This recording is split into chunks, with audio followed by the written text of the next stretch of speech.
The gunman, Thomas Hamilton, lived in the town on the day of the massacre. He drove into the school parking lot about 9:30 in the morning. He cut the cables on the telephone pole and then entered the school crying of hungers and 743 rounds of ammunition and wearing shooting ornaments.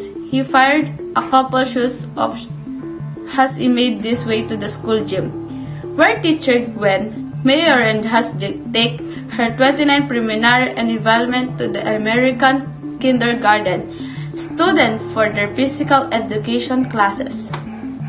I am Gutierrez Dancel and I am the survivor of that accident.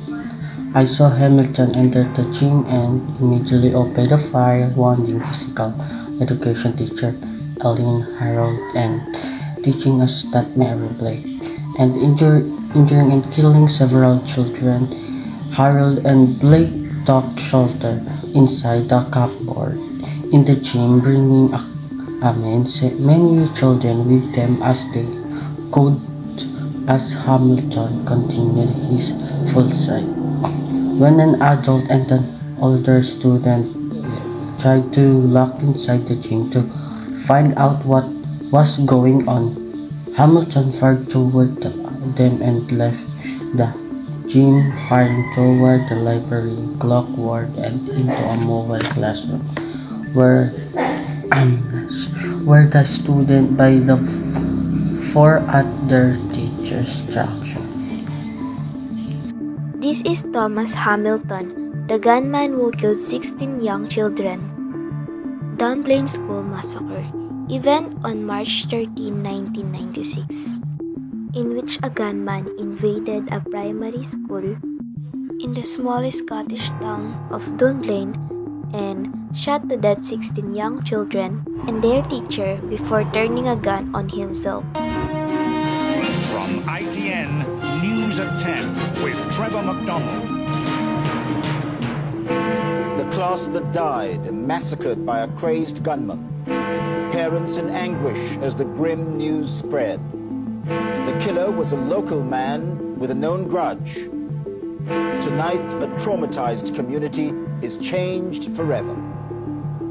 Good evening. In 3 appalling minutes today, in the small city of Dunblane in central Scotland, 16 children were murdered.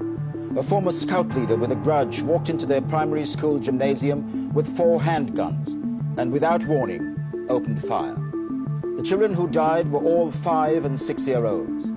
Their teacher, Gwen Mayer, seen here with her class in the autumn, was also killed. Almost all the children in the picture who weren't killed were wounded, some seriously.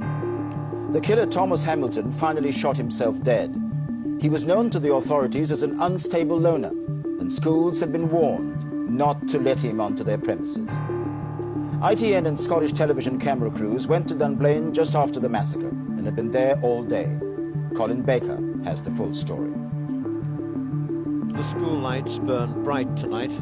The police haven't finished their work, but they too join with the rest of Dunblane in feeling dazed and numb.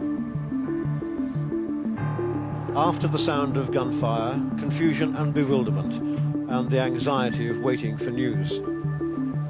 A stricken crowd of parents waiting in dread to be told who lived and who died.